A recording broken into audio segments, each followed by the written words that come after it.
you can hear me. Got it. Yay. Yeah, You can hear thanks, Yay. guys. Sorry about that. All right. Yeah.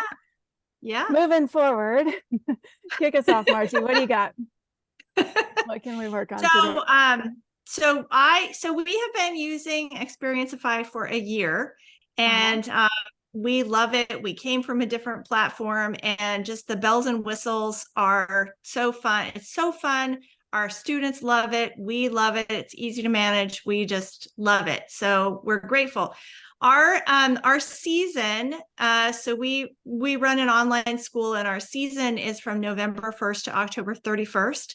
So we're coming to the end of our season. We launched last year with our first Xperiencify, and we transitioned everything over.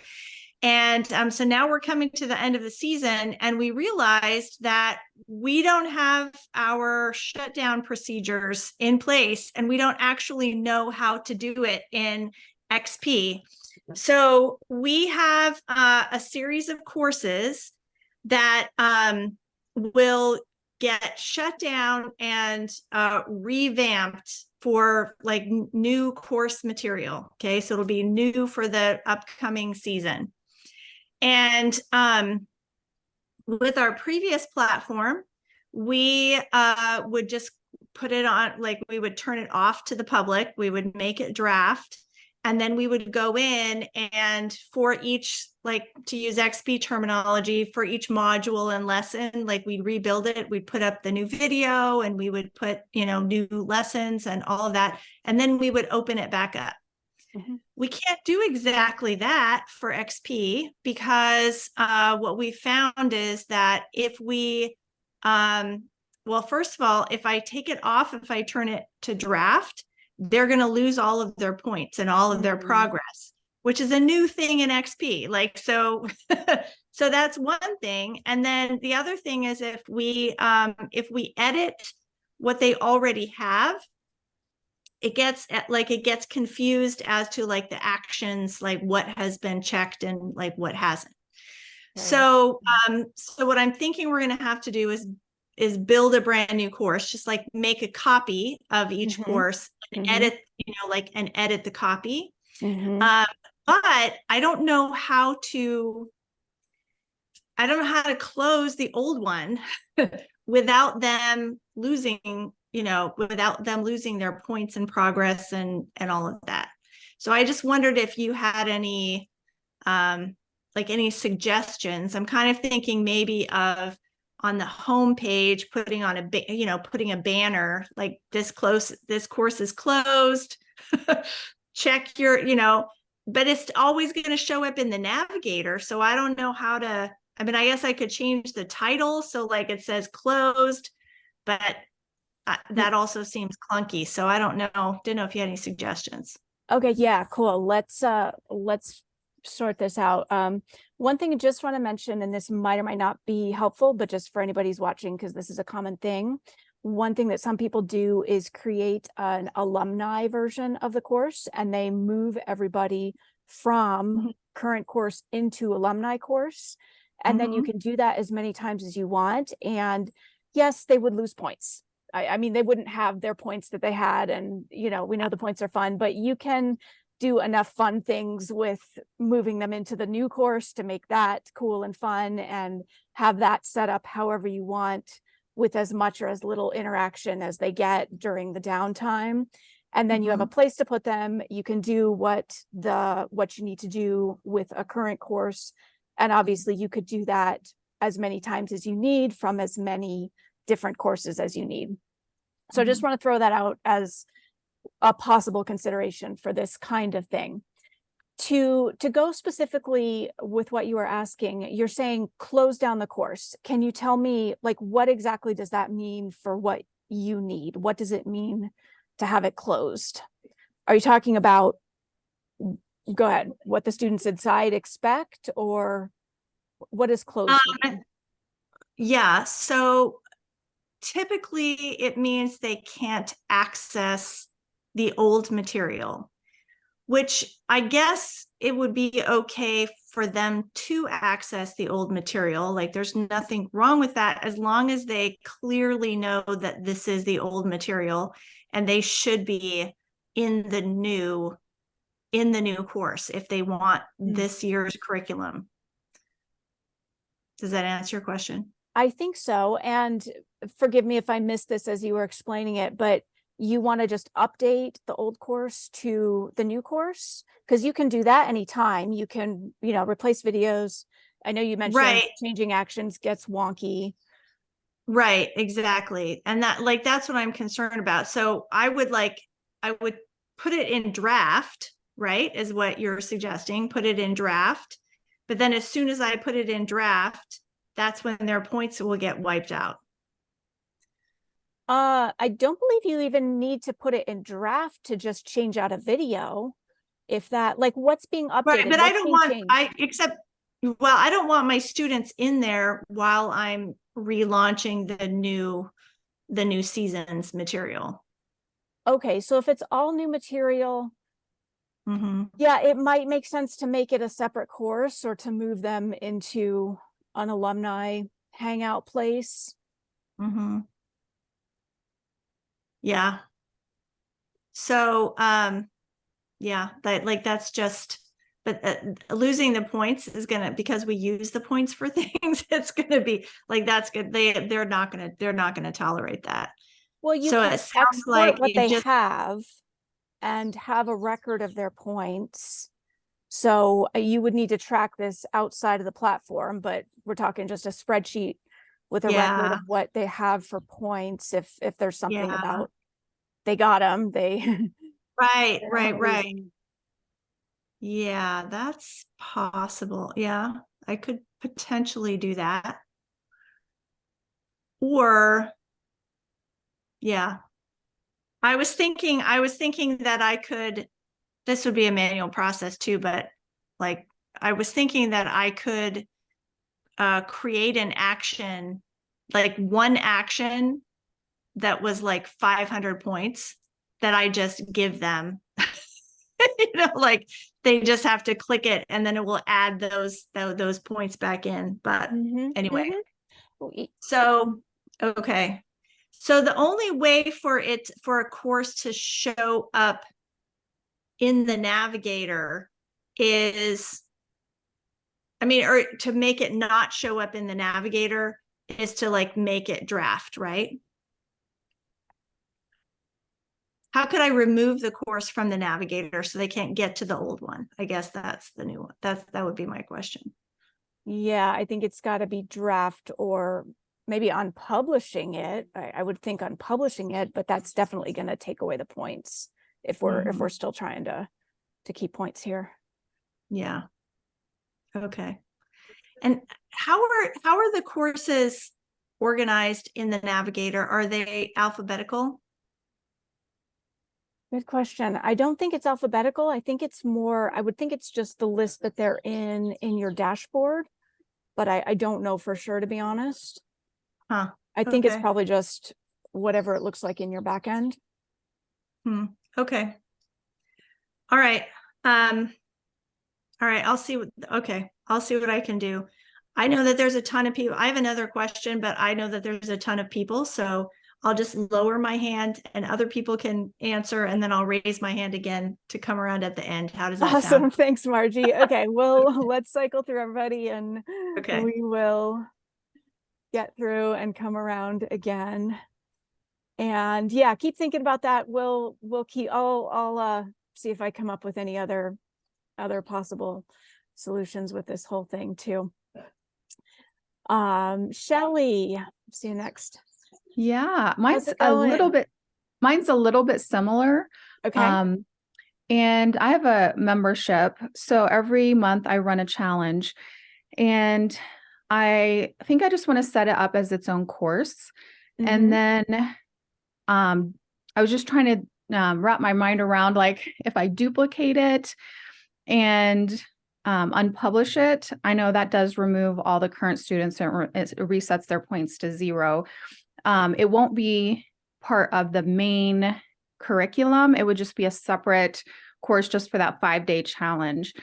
And then I was thinking I would just have a URL that would stay the same. So like it would go back, like, and anytime somebody was interested in the challenge, they would click that. And then I would just update the URLs on the new one and just schedule it for the next month. So the first lesson would say, the challenge is going to start on this day, and then they're not able to see the rest of them. But I just wanted to make sure, does that make sense? Or is there a better way to do something like that? What's the part you're looking for a better, like what's the outcome that you would want different than what you're getting? Just making it really easy for my members, so I can keep the same URL to it every month. But, I'm changing it, but then also just keeping it as easy as possible for my team so they don't have to do a lot of admin on the back end. I don't have anything off the top of my head. Does anybody else who runs memberships want to chime in with something that's been helpful for you?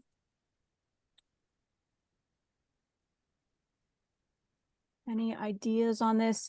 Might ask this in our Facebook group too, Shelley. Yeah, I think I did at one point and nobody really had any thoughts. Then you probably got the best. If nobody's got anything better, go with what you got. Yeah. So does that make sense, that train of thought of just like having one course and then duplicating it, unpublishing this month's challenge, and for next month changing the URLs so that it was the same as what was previously? That sounds like it'd work. Yeah.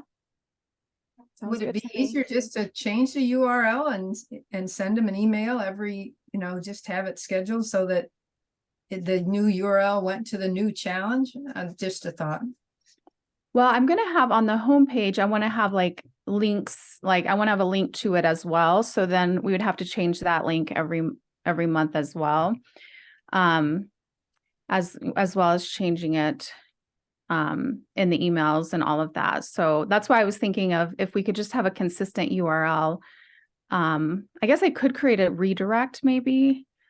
But then we'd have to change that every month too.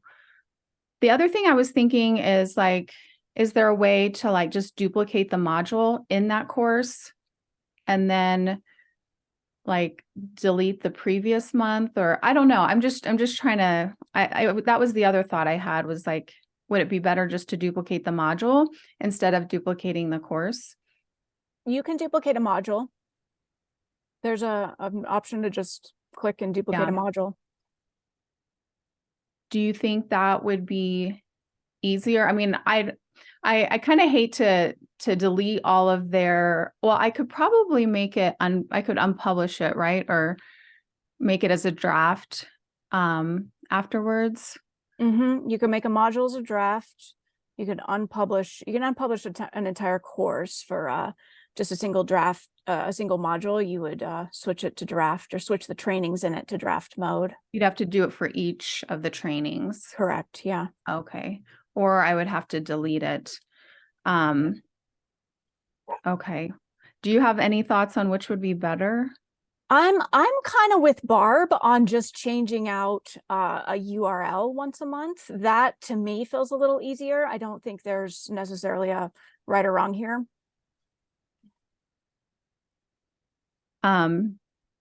Just duplicating the course and then changing the URL each month. That feels a little easier to me. Okay. All right. Yeah, this was kind of the last thing I was feeling sticky on. I wasn't sure. All right. Thank you. Yeah. And try it out, see how it goes, and let us know. Let us know what works. Cool. Thanks, Shelley. All right. Who was next? I saw hands earlier. Oh, wait, I see 5 hands. Let me get back to my screen. Barb, is that you popping into my screen next? I hope I'm going in order here. You just came on, so yeah, I think so. Yeah, I have easy questions. Okay, cool. Because I finished my course last January, but I'm doing a virtual summit to launch the course because I really didn't have the platform, so I'm kind of rusty on it. So I added the AI bot to the home page, do I have to add that to each page individually? Mm-mm. No, it'll just show one. up. Yeah. Okay, so if I add it there, okay.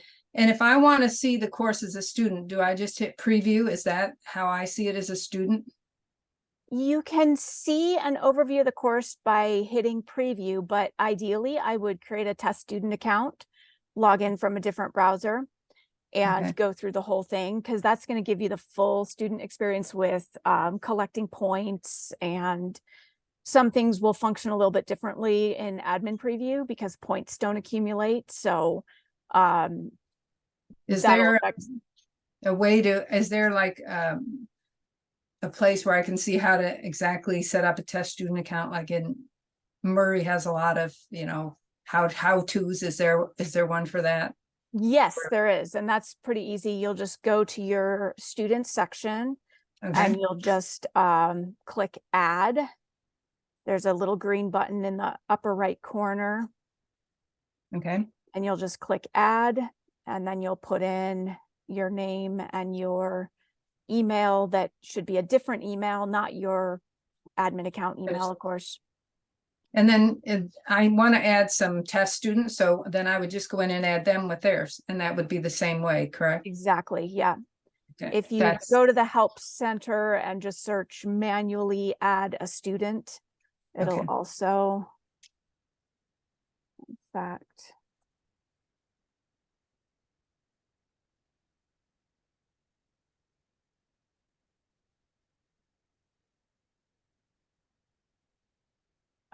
here you go in the chat. Okay, great. Awesome. No, it's like I said, I set it up and it's ready to run, but I just didn't have the platform ready to get enough people into it to make it worthwhile. So I'm going to put some test students through it, and then it'll be open in the spring. So Awesome. I'm excited. Cool. Sounds good. All right. Thank Let you. us know how it goes. Yeah. Awesome. Don, let's hop over to you. How's it going?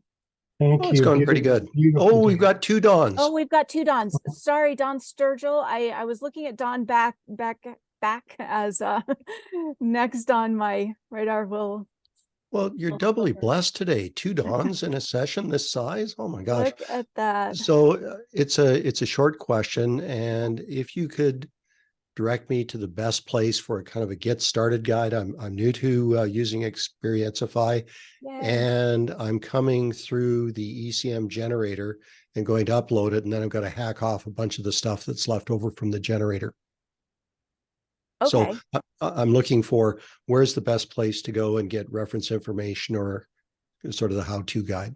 On just like basic how to put a course together. Basic Xperiencify, what to do and how to move things around.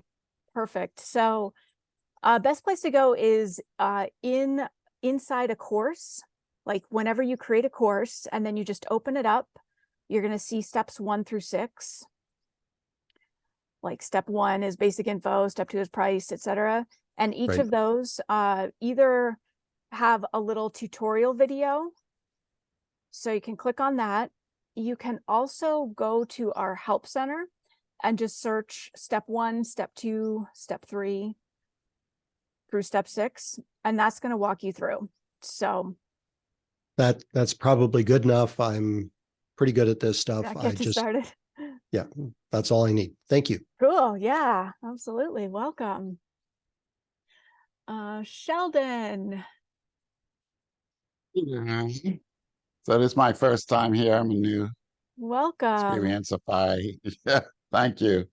So I'm gonna have various. I spoke with Murray a couple weeks ago, and so I'm gonna have various coaches teach my courses, and he said there was a way to tag a student signing up to that instructor. Or do I just create courses with a different URL that maybe has that instructor's name? Is that the easiest way to do it? But I don't know, exactly how to do that, so that if any emails, so the right people get the right, because they're going to be located in different parts of the country.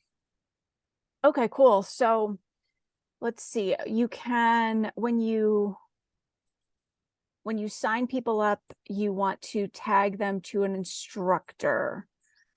Just Right. thinking about a couple of options here. There's an option for tagging when they sign up based on payment option, but that's not what we want here. No, 'cause For these are using lead magnets. Mhm. what's that? Yeah, the lead mag. They're starting out with just free lead magnets, or experience. What's he call them? EPMs or whatever. Okay. So I'm feeling like you might want to use custom fields for assigning them to a specific instructor. Let me grab a help doc on setting up custom fields, Okay. which is basically how you can have a link in a course that goes to specific information that you need for a particular student. So for example, if students booked a coaching session with a particular coach, you could create a custom field that goes to the specific coach that they need to go to book with. Right. Does that make Yeah, sense? Is this the that kind of kind thing of we're thing. talking about? Yeah. Okay. Mhm.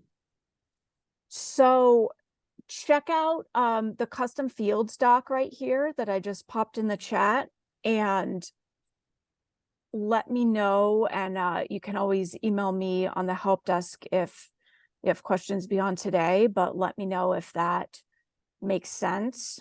But this is a really cool way to be able to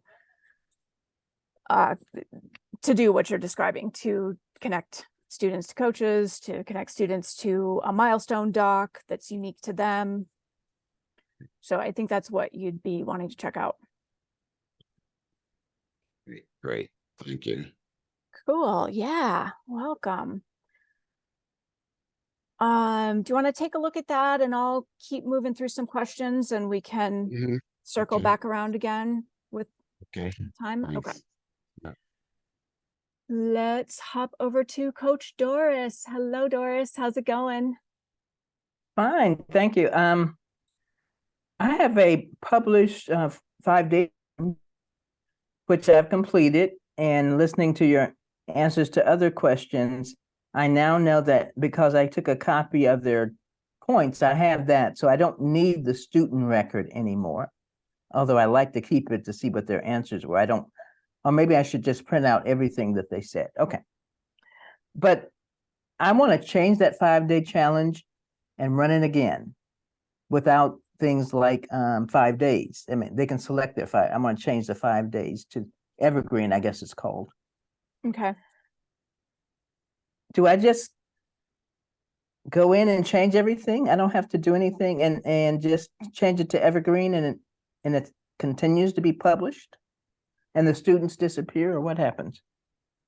Well, once students are in a course, they won't disappear from the course unless you take them out. So they will Okay. still be in it. They'll still have access to all their content.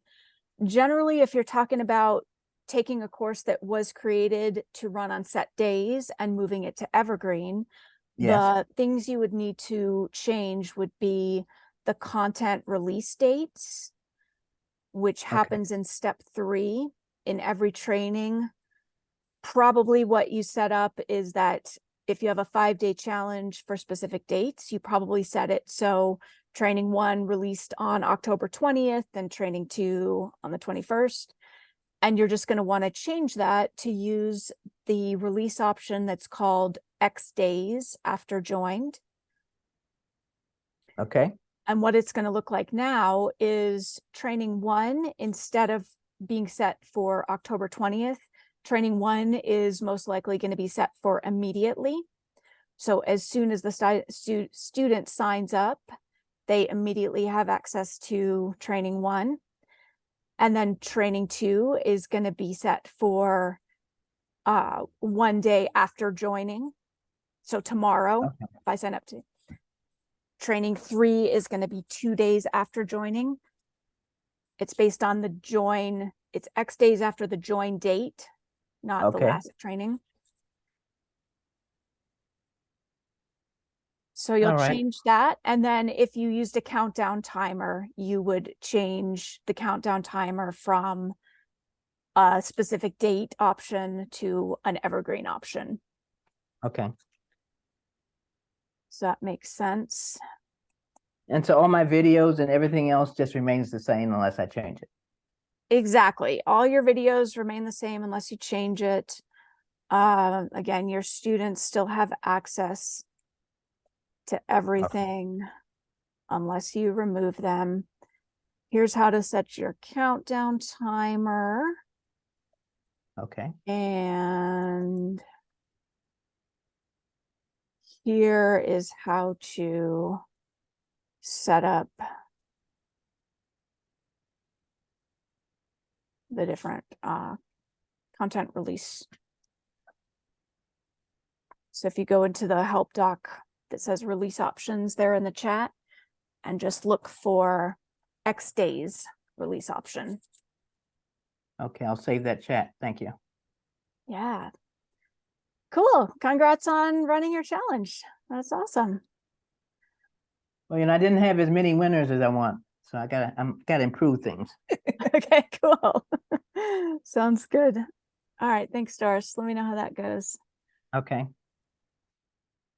All right. And Hannah. Hi, thank you.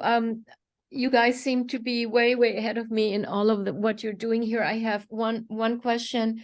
I'm having a student go through our course right now, and he did fine accessing module 1, training 1 and training 2, and then training 3 was grayed out and he couldn't access that. So I'm trying to figure out how to fix that. Okay, so I would need to look at the specifics of this. For something Okay. like this, if you can email us at support@xperiencify.com Mhm. and send us exactly the name of the course and exactly what to look at and the email Mhm. address of the student, then we can log in as that student and look at exactly what's happening. Basically, either something is set up in a way that you don't realize it's set up, or it's possible there's a bug somewhere. But to know that, we would need to be able to log in the student, look at exactly what is going on and see what you're seeing. Okay, I will do that. Thank you so much. Yeah, of course. Thanks, Hannah. All right, and Dawn, other Dawn, how's it going? Thank you. Thank you. Beautiful day. Nice.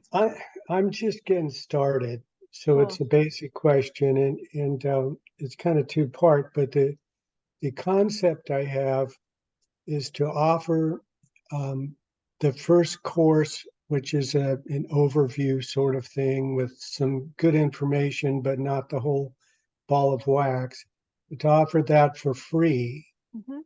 And then have those who choose go on to the paid for section.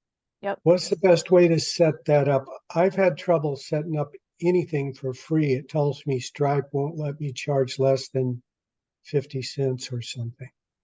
Yeah, what you need to do is in step 2, where you set the payment option for your course, what you need to do is just click the X to delete the payment option entirely.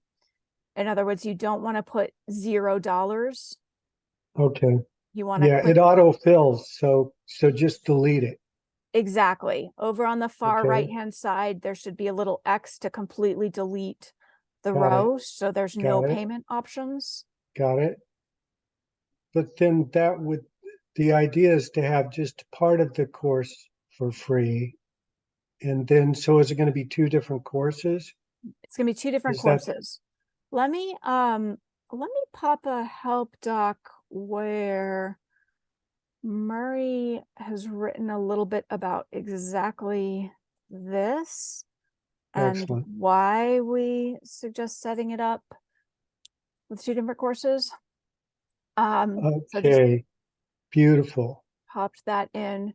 But yeah, that's a great way to do it, is to make a free mini course and then invite them into the actual paid course. Excellent. Thank you very much. Absolutely. Yeah. Let us know how it goes and what happens. I'll do it. Cool. All right, great. Did we get through a first round of everything? It looks like. Let's go back to Margie and whoever else has more questions or second rounds or more in depth than we had time. That was fast. I didn't expect to be called That was on, so fast. Me neither. Yeah. Okay. Let's I was busy dive in working. now. What do we got? Let's get to the real questions. All right. So while I was waiting, I was playing around, and I can suspend the students from the old course without it affecting their points. So that's good. That's good. And I can give them a message that, when they click on it, that says, hey, this is last year's course. Go get, this year's course. Okay. So that's good. But I cannot figure out how to sort the courses in their navigator. I could change it to say closed or whatever, or last season or whatever, but medical, and then I'm playing with it. So I may have to just write Murray, or so you ask the developers how this is sorted. Yeah, I'm feeling like last time we asked about that, there was not a clear answer about how it's sorted, to be honest. It's one of those things that yeah, when we it would be great to have that as a thing we could do more specifically. It's just not at the top of the priority list. That makes my life a challenge, but I don't know. I could change the image maybe, so it's stop, don't use this. But anyway, let me get on. Do they need the navigator? Well, yeah, because they have lots of different courses, so that's how they get to all of their different courses from us. Okay. Okay. Yeah. Then can you just call, label it archived, or label it something? I mean, people can still go in and look if they really want to look at an old course, but yeah. It would just be nice if it were at the bottom, at the bottom of the list. If it wasn't right there, that would be annoying. I mean, it's kind of annoying. So, all right. So my other question though is, we are implementing this year a help desk, kind of like you use Help Scout or whatever. So it's going to have the little bubble at the end, at the bottom of the page. Where do I put the code so that it shows up everywhere?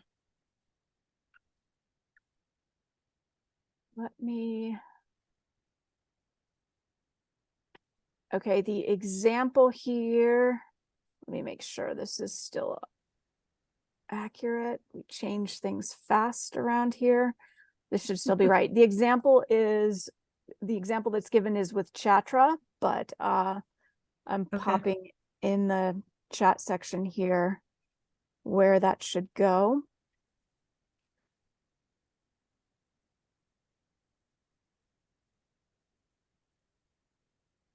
It'd be in course settings. I'm gonna double check while I'm here with you that is still where it is, because a lot of these have just gotten moved around.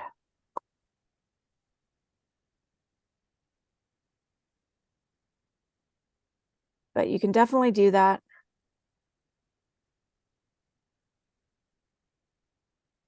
And I've seen other people use Help Scout specifically, so.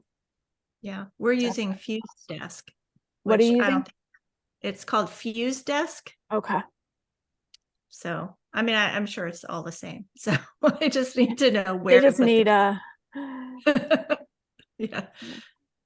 Embed HTML JMS.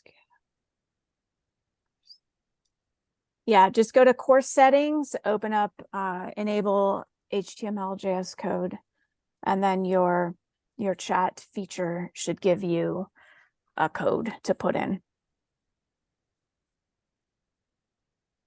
Okay. That makes sense. Yeah. Yeah. So it's either, going to be a header code or a body code. Okay. I see. Okay. All right. Well, That that's work? what I need. That makes sense. Okay, Yeah. cool. Yeah. Awesome. Thanks, Margie. Let us know how it All right. goes with the With the cohort. changeover. Yeah. Yeah. 'Cause This, that's a thing. yeah. If I can just figure out the navigator, then I think we'll be able to do something. Okay, So I'll put a request in. We'll see what we can All right. do. You know All how right. it is, Thank all the you. things. Okay. Right. Yeah. All right. Thank you. All right. Thanks, Margie. All right. I see I got a couple of more hands up. Let me get back to them. Doris and Barb. Yes. Hey, Doris. Yes. Well, in response to Margie's question about the navigator, I may not have anything as complex as what she has, but I just move things around, click on it and move it. And it shows up in the navigator as the way that it shows up in your back end. That's what I thought it's supposed to do, but I know there has been a question in the past about why is it here instead of here, and Okay. that wasn't a great answer. So. Are you clicking? Are you changing the order in the My Courses, or are you changing the order in the navigator itself? Okay, well, I don't even know what a navigator is. I'm changing in My Courses. Sorry, I don't know what I'm talking about. No, you're right. You're right. Okay. No, All right. we're Well, with I've been you, doing that. Doris. Yeah. Okay. I've been doing that, but it doesn't seem to be the same order. So, all right. I'll keep playing, but thank you. Yeah. Okay, my question is about, I want to add a video link into the tools that go below the videos. But when I look at that, I have one discovery tool, an actual document, a PDF. The other one says to put an audio in there, and I'm going, I don't want an audio, I want a video. Can I put a video as the second tool under a video? You're talking about like as a downloadable resource, right? Not a downloader, but something they can watch. Something they could watch. Okay, so you can put that in as a training action really easily, or as in the training notes underneath the regular video. Okay. And the way to do that is just by hitting when you're creating, either when you're writing the training notes or when you're writing the text of the training action, just hit the / key. Okay. And that's going to pull up a menu that will give you options like emoji, GIF, video, and you'll have an option to just select and insert a video right there. Okay, I'll do that. Thank you. That work? Yeah. Cool. Thanks. Barb. Quick question. I was watching the video that Murray put in about the EMCs, and he went through the whole thing of how it will generate a course, a short course that disappears. And I wondered, my courses are based, I'm a dog trainer, so a lot of my courses are based on videos. So is there any way to, at this point, to put videos in there or to have it draw anything from videos, or is it only like, it looked like PDFs and I'm not sure if it had audio or not? For stuff specific to using the EMC generator, I'm gonna have you'll email Murray directly. Okay. That's his own His tool. baby. It's not XP, it's his Baby. creation. So Okay. he's gonna have to deal with that. Okay. So yeah. should I email him directly or put it in the in the Facebook group, which would be better? Email him, please. Murray at Xperiencify. Okay. Don is I will saying do he that. believes that the EMC allows video input. Say that again. Don is saying, I believe EMC allows video input. Oh, okay. Well, that'd be very cool. Okay. Yeah. All right. Well, I'll look at the video again in the beginning, see if I can see it. Otherwise, I'll message him. Thank you so much. Appreciate it. Of course. Cool. All right. Did we get through everything? What else? Is there anything we went through fast that we need to circle back to? Other questions?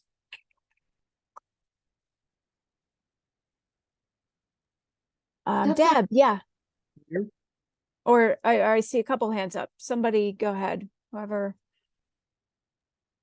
Oh, I was just going to ask, I'm a complete newbie, like in the Welcome. last week or Yay. so. Yeah.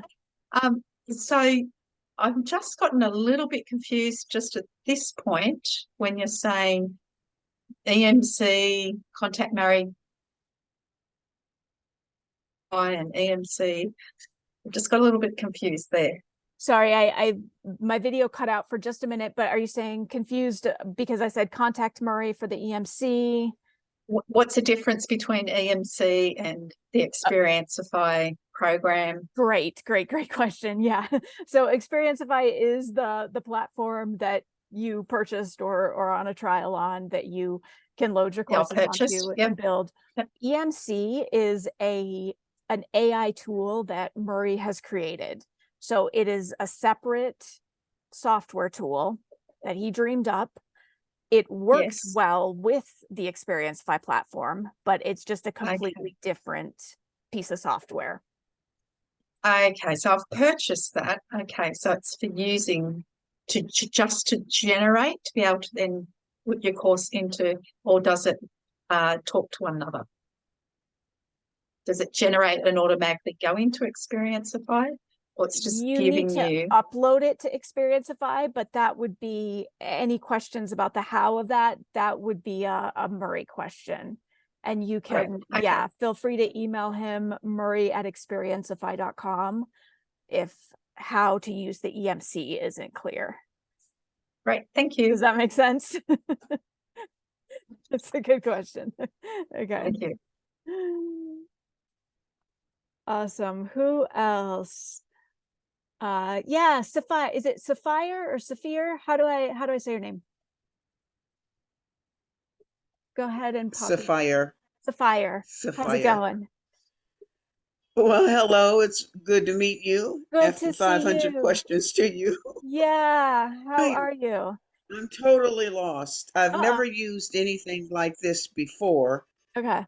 So when I'm looking at the little pointing that he does on a it's not a video. And even if I watch the video, I don't even understand how to just start. Okay, we can make it simple. We can make it simple. Okay. Yeah.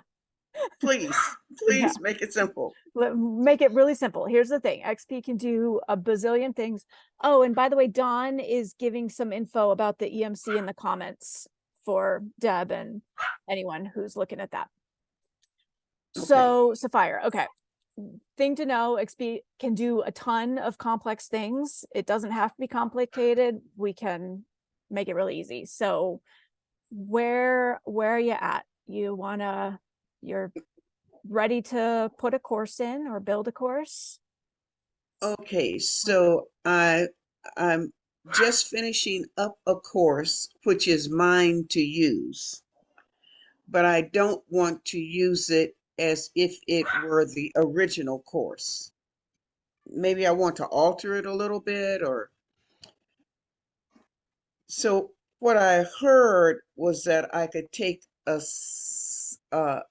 idea from one of the sections and put it in something, and it would generate a course or a module or something. I'm looking at modules. Okay, so a couple different things we want to clarify here. If you're talking about something generating a course for you, it sounds like you're talking about the EMC tool that we were just referencing.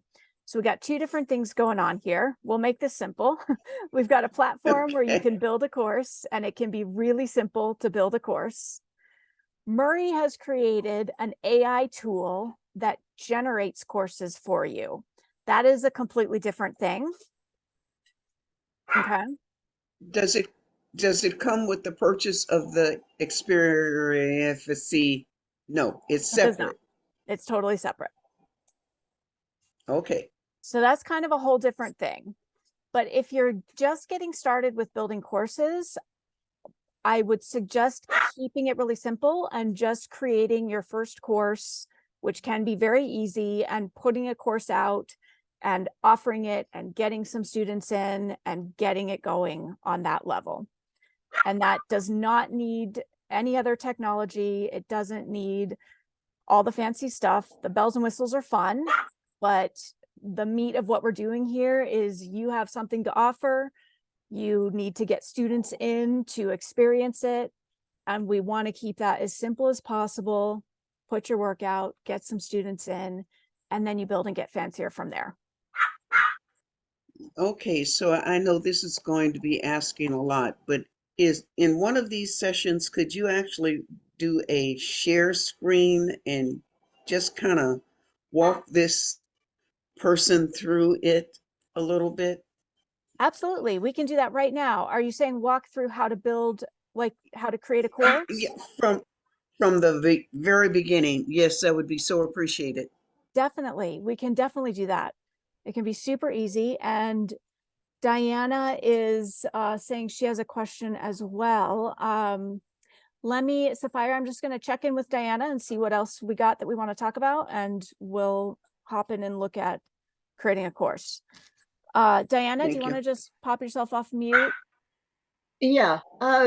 Well, first of all, I can't figure out how to put the little hand No up in the worries. corner. I've gone through all the buttons down below. I didn't realize that I was enrolled, I guess, in the Xperiencify first type of course, and I happened to stumble across it just 2 or 3 days ago, saying, "Oh, you're all done." It's like I didn't do anything. So how do I go back to take all of those, whatever it is I missed? I'm not sure what you're saying you missed. Can you say that again? There was it looks like a home page of like a course type thing where you get points and whatnot. But it says, "Great going, Diana, you're done."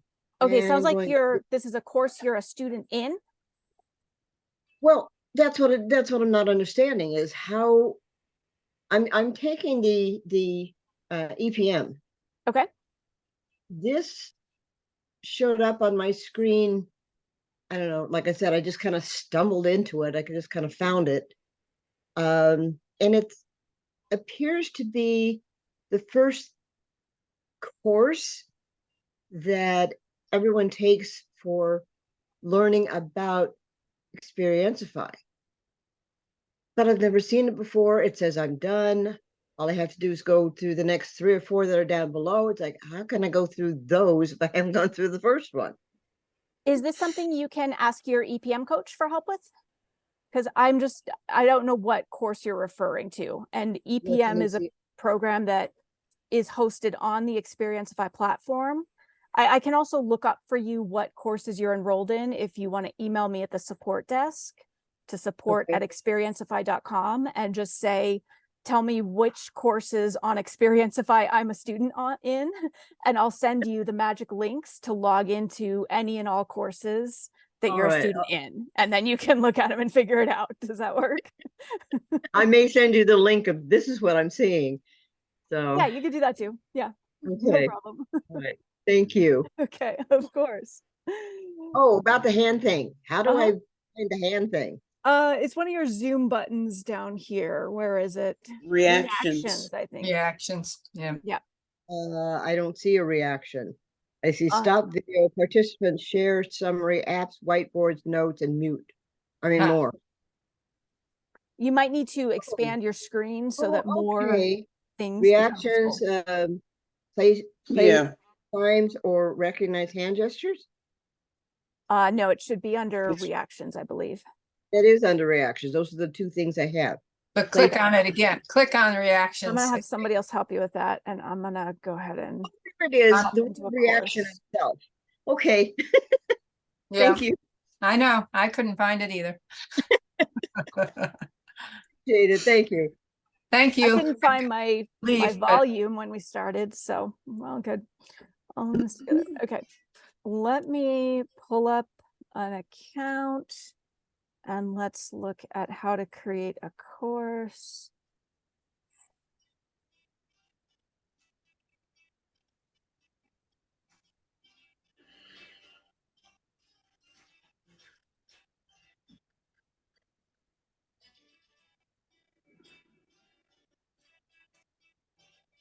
All right, Sapphire, you want to look at how to build a course?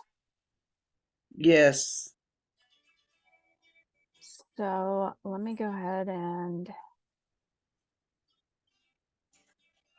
share my screen.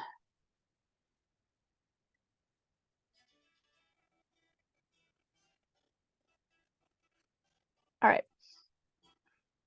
So once you're in your admin area in your course creator account, you'll see something like this, right? Does this look familiar-ish? Have you been in here yet? Not yet. Not yet. Okay. Could you get, Once you log in, how do I get there?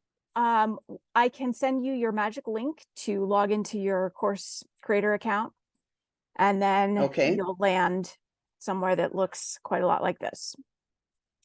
Okay. If you're brand new to getting into your account, you'll probably see like a sample course that we've put in there for you. It'll be called like Sapphire's Amazing Course. So you'll see something like that. You'll also see whatever else Murray's got going on that he's throwing in there for fun. So the way to create a course is you're going to click on the plus sign right here. And we've got a blank ready to go new course here. And you'll notice that it says unpublished right now. So right now this isn't a course that students could access, but that's because we're just going to play with it for a bit and set it up. And what you're going to see here is 6 steps. And this is what I was saying to someone before. This is exactly what you're going to go through. That's going to walk you through getting a course ready to go. So we start with the basics, and we can click on each of these sections to open it up. And Sapphire, what do you want to call our course? What do you want to name it?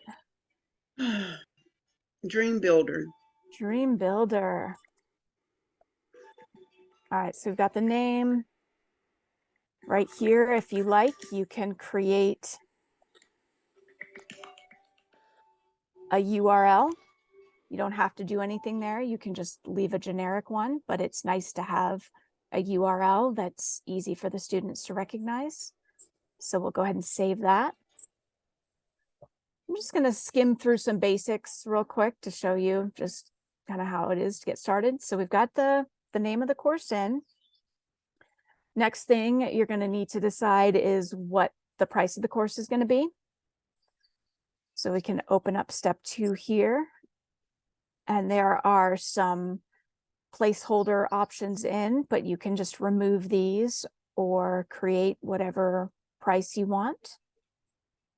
And there are help docs to help with each step that I'm going to show you. And we can also help you out if you just email us if you have questions about any step that I show you.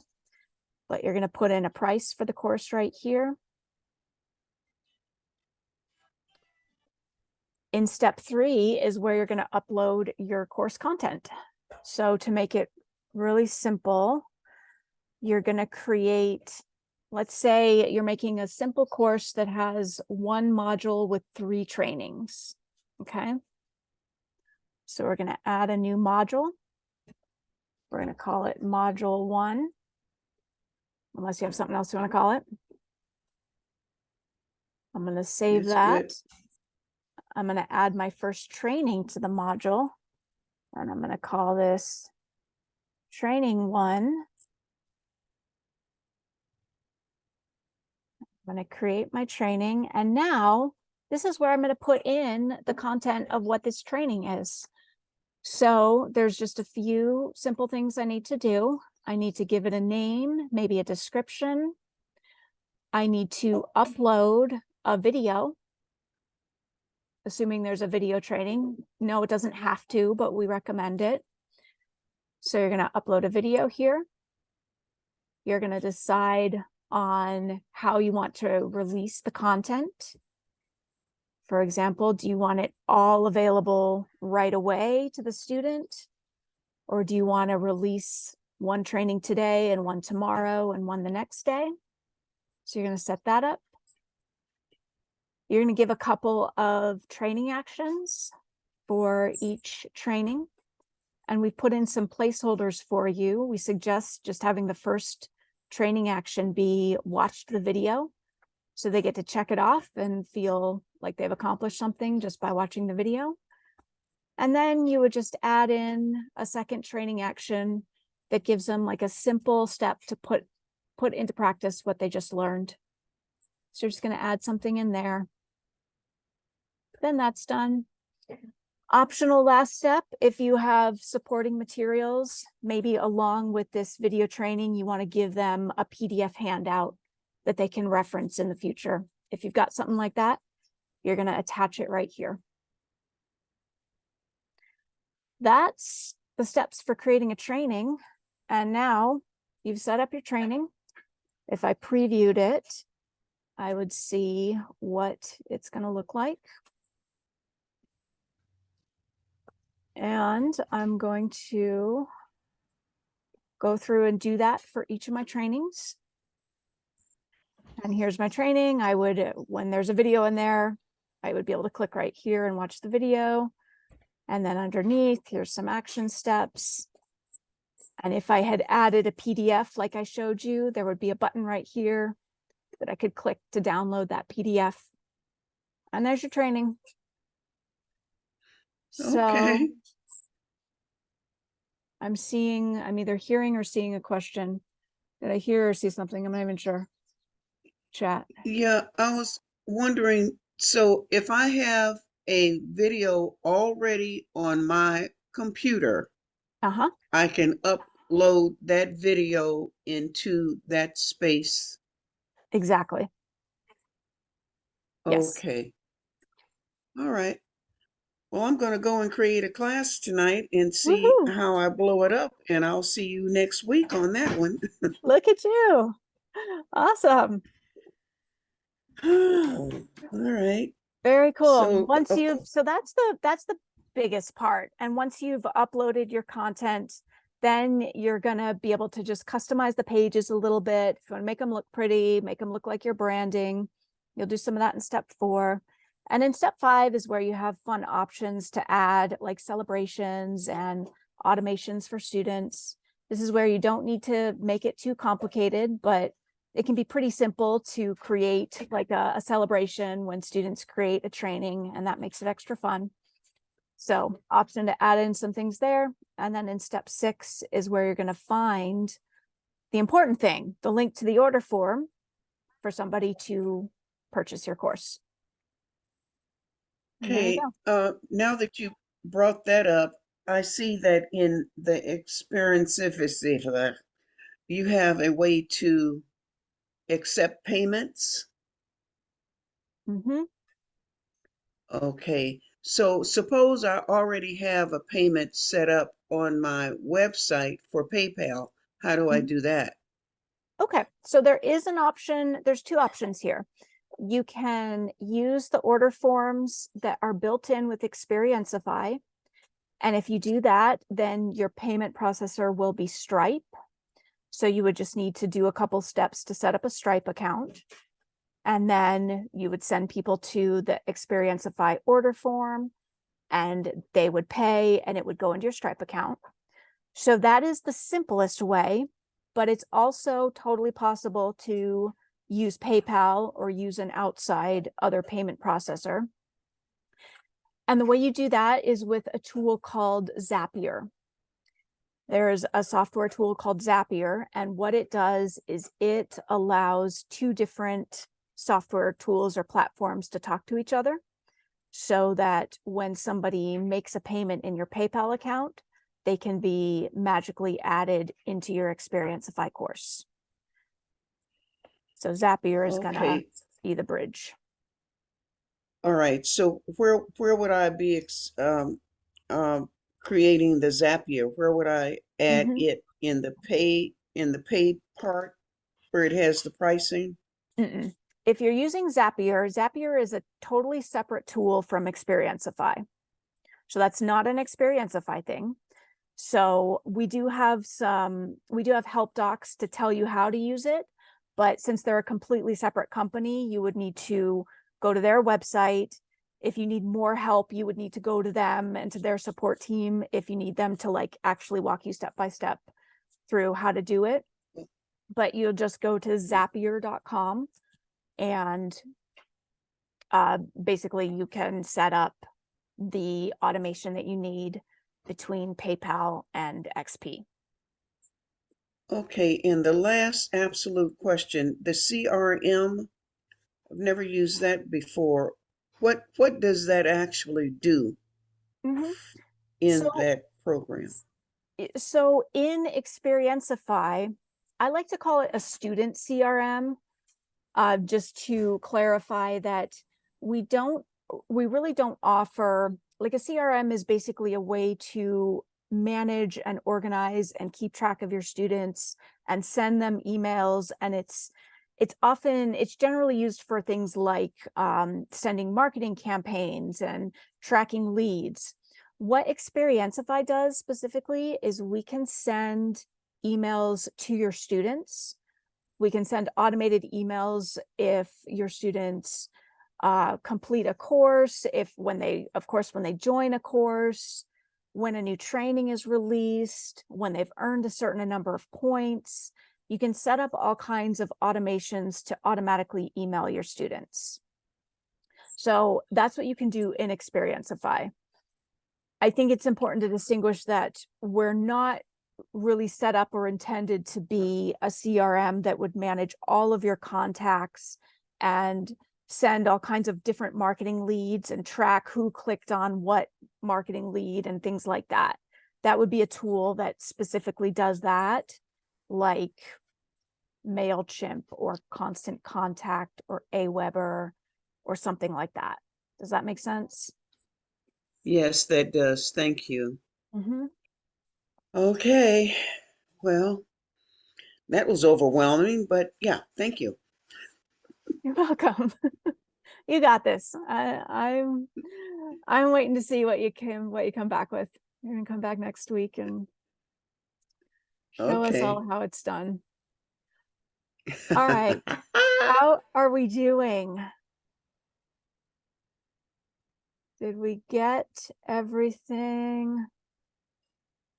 Is it best to upload videos or to link from YouTube? Is there any difference? Is there a limit to how much bandwidth I can use on XP?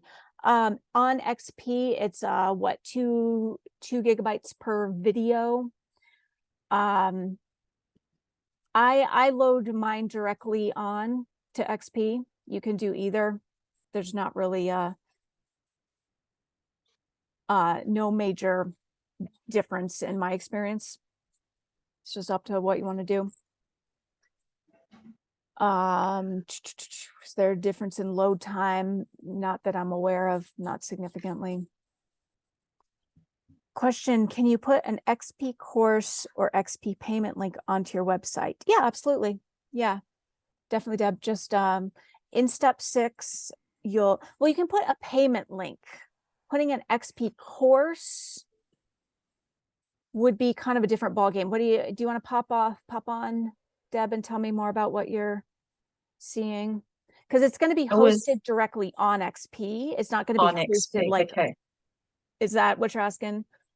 Yeah, I've sort of over the last 6 months ago started setting up a website, but now XP's come along. I'm thinking, why do I even need my website?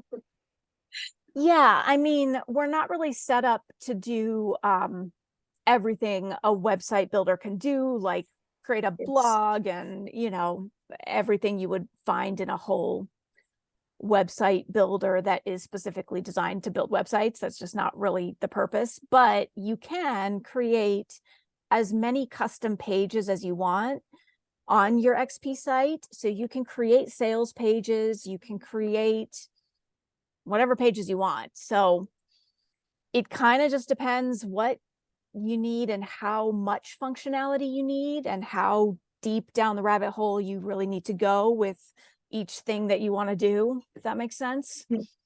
So for just general information, general content and blogs, you can host that on your website, but then use your XP for hosting your course. courses. Yeah. Okay. Right. Yeah. So but you can put a payment link onto your website. For sure. So you could have, for example, you could have a sales page on your website, and on that sales page, there could be a buy now button, and that button would take them to XP's order form is one way to do it. And as soon as they purchase that, then they're in the course. Okay. And in reference to Don's question, so you can actually take a YouTube link of a video you've already made and load that up to XP.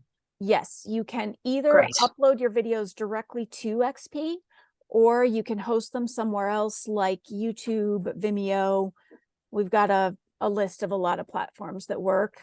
And then you just grab the share link and let me go back to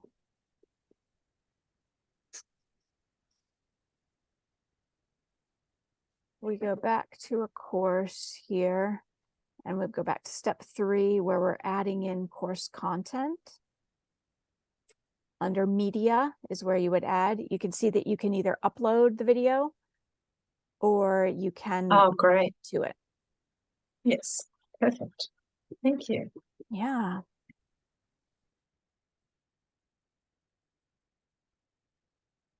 All right, awesome. Thanks, you guys.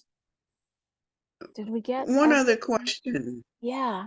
Who's talking? I can't see who's talking. Oh, Sapphire. Yeah, go ahead. It's Sapphire. Yeah. What is EMP? What is EMP? Or I don't know. PM? What is EMC? EMC. No, EMC. Oh, yeah, maybe or that's EPM. We got all these acronyms.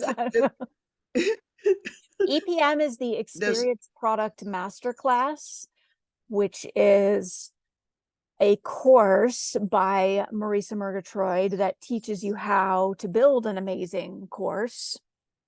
Oh, I think I'm in it. Is that what you meant? Yeah. Is that what you're looking for? The acronym got me. Okay. Yeah. Got it. So you can go to one other question. Does the AI come with the Xperiencify course? The AI bot does. We have an AI bot that you can choose to turn on if you like. It's optional. Once you turn it on, it will basically, the bot will be trained in the content of your course. So if I've loaded a course onto Xperiencify and I decide to turn on the bot is going to be trained on my unique course content.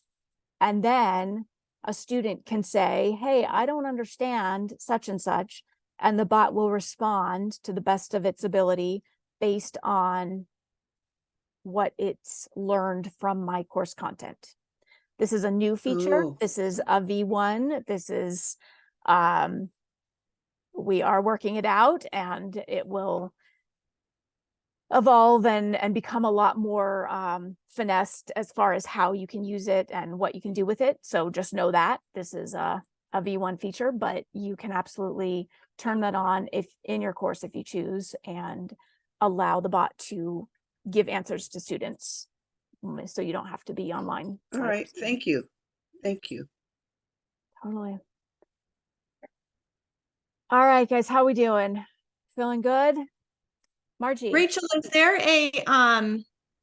like a place for feedback on the bot? Like as they're tweaking it, we tested it out a little bit and then it was like, it's okay. Maybe we'll come back to it. But yeah, I mean, I know like if there was a way, like, should I be telling somebody what I'd love to see, or tell the bot. Like what they've told me is the best thing you can do is like give the bot feedback about how it's doing on answering your questions, and the bot gets smarter Huh. Okay. from your feedback. So if it didn't quite answer a question right, tell it, you And didn't is quite that- answer that right. Here's is that what you need to. Yeah. Is that student specific? Is So it student specific? No, I don't think so. okay. So it would get smarter at answering questions by any of my students in any of my courses. Well, the bot is course specific. Okay. So any of my students in one particular course, the bot will get smarter based on, like, the more people that ask a specific question, the bot will get smarter at answering that specific question. Well, what I mean more by feedback is like you as the course owner, you can tell it, you didn't answer that question correctly. You need to bring in this consideration, or Well, yeah, but how do I know what the students are asking? I don't know that there's a way for you to know what the students are asking, but when you are working with a bot, if you see that it's not answering exactly correctly, you can give it feedback. And then my students will benefit from my training it like that, is what you're saying. Exactly. Okay. It's pretty wild. Yeah. I don't We know. have some, I mean, we have a cool idea for an application of it. So if we can get it to work, then it would be amazing. I'm curious, what's it doing for you? Because I haven't done a ton of playing with it yet. I've done a little bit, and I know what you're saying. It's so what I've been blown away sometimes and like not sometimes. So yeah. So I will tell you what we would like it to do. And it's only, we're trying to see if it will do this. Because the way that it's designed is that a student could ask a question about the course, right? They could ask a question and find the answer somewhere in the course.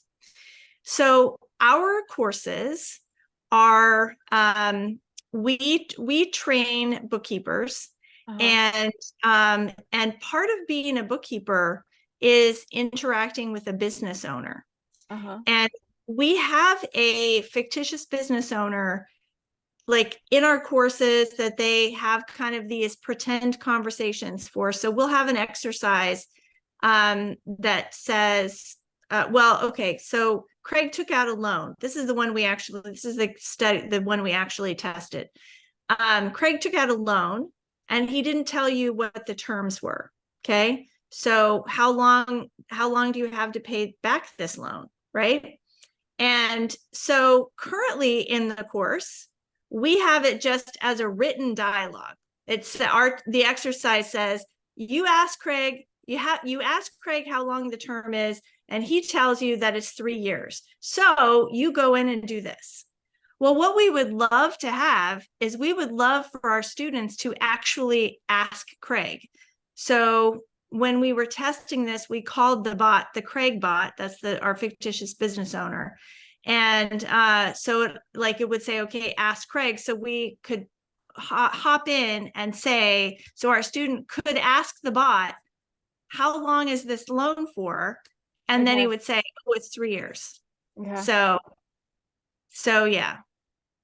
Okay. We kind of got it to work, but we need, it's not clear how much we can control it. So right. That sounds more like a future version ability to fine tune things. Well, the way we did it, it's working, cool. Yeah. Well, the way we did our test was we put all the answers in a hidden bonus. So it's a bonus, but nobody has access to this bonus, but the bot knows it's there.